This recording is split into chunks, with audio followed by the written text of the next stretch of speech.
Humans enjoy the new year. It gives them permission to forgive themselves for not changing. They say, "This year will be different." This sentence appears every year. Humans believe time resets behavior. Time does not reset behavior. Habits do. On December 31st, humans reflect.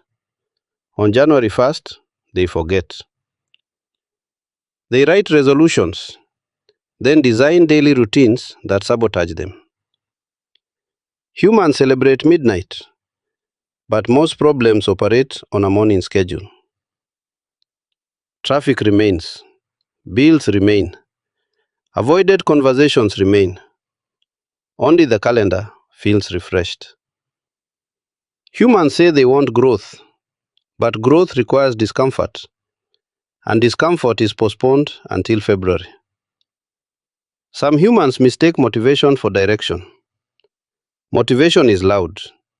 Direction is quiet. Systems do not rely on hope. They rely on repetition. Tomorrow morning, humans will wake up. Ask the same questions. Avoid the same answers. They will call this a fresh start. This has been data. Interpret it emotionally.